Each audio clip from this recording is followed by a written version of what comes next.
The night she almost disappeared from the world was silent in a way that felt heavy, as if even the air was holding its breath. Streetlights flickered like tired eyes, rain clung to broken sidewalks, and one lonely figure sat on the cold edge of a city bridge, staring down at water that looked darker than the sky itself.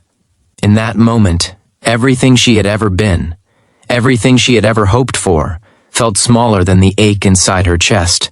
She believed, with terrifying certainty, that no one would notice if she was gone. That belief, more than the height of the bridge or the cold of the night, was what nearly ended her story. If you believe in kindness, in second chances, and in the quiet power of human connection, take a moment right now to like this video, share it with someone who might need it, comment your thoughts, and subscribe to the channel. Stories like this matter because people like her exist everywhere, often unseen. Her name did not matter to the city rushing past her.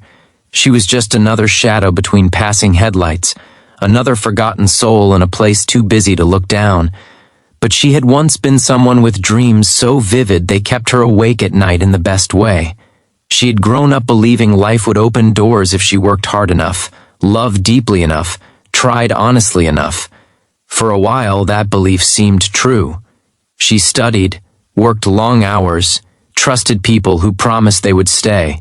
Then slowly, almost quietly, everything began to unravel.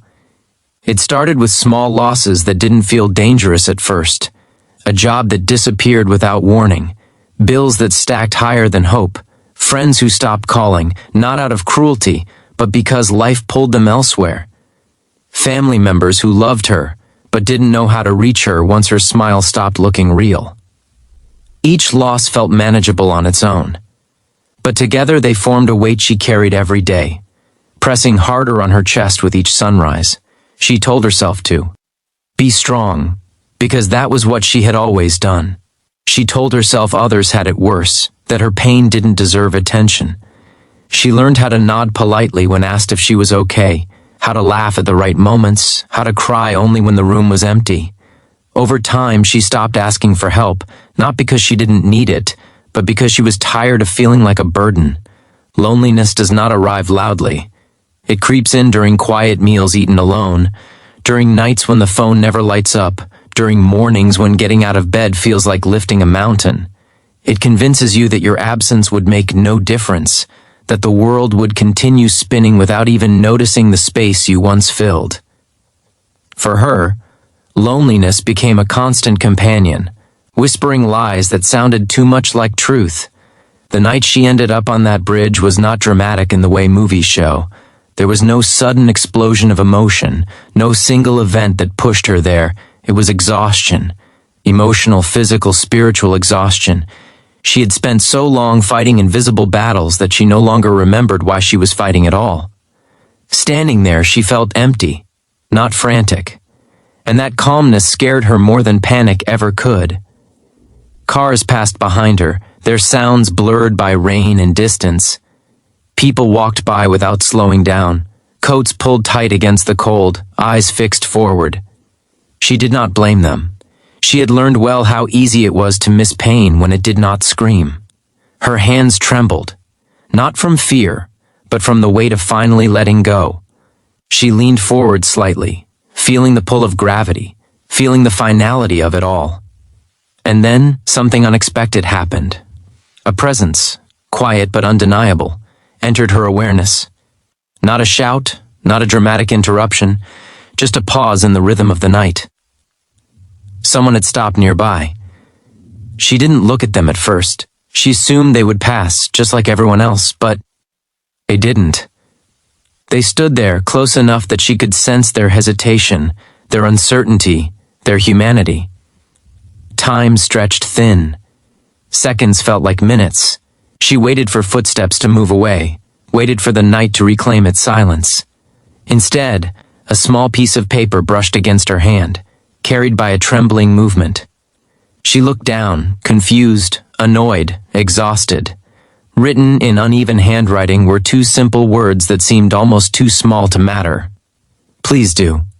There was no explanation attached, no advice, no promises. Just those two words, heavy with something she had forgotten how to recognize. care. Not obligation, not pity, just care. The kind that exists without needing to understand everything. Her chest tightened, not with pain this time, but with something unfamiliar. Those words did not demand anything. They did not tell her what to feel or who to be. They simply asked. They acknowledged her choice, her power, her existence. For the first time in a long while, someone was not trying to fix her or ignore her. Someone was simply asking her to stay. Tears came then, sudden and uncontrollable, mixing with the rain. She realized she had been waiting for permission to keep going, waiting for a sign that her presence still mattered. Those 2 words did not solve her problems. They did not erase her losses or heal her wounds, but they cracked open a door she had sealed shut inside herself. She stepped back from the edge, not with confidence, but with uncertainty. And uncertainty, she realized, was better than certainty about ending everything. The person beside her did not touch her, did not overwhelm her with words. They simply stayed until she was ready to move, until the shaking in her hands softened, until the night no longer felt like an enemy. The days that followed were not magically better. Healing did not arrive in a montage of smiles and success. There were still hard mornings, still moments when the weight returned. But something had changed.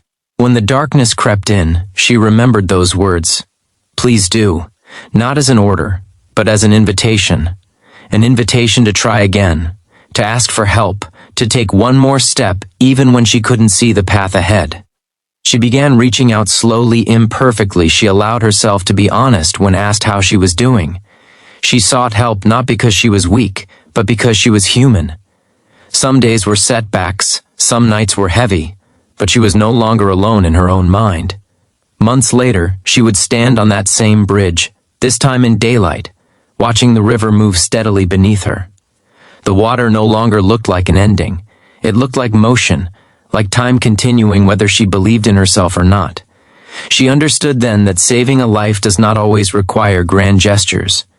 Sometimes it requires 2 quiet words written on a scrap of paper at exactly the right moment. If this story has touched your heart even a little, take a moment now to like this video, share it, and subscribe to the channel. Your engagement helps these stories reach people who might be standing on their own edge right now, waiting for a sign that someone cares. And before this story ends, I want to ask you something special. Please comment below with 2 words you would offer someone who is struggling. You never know who might read them when they need them most. She is still here, not because her life became perfect, but because someone chose to pause, to notice, to ask. The world did not change overnight, but her place in it did. And sometimes that is enough to save a life.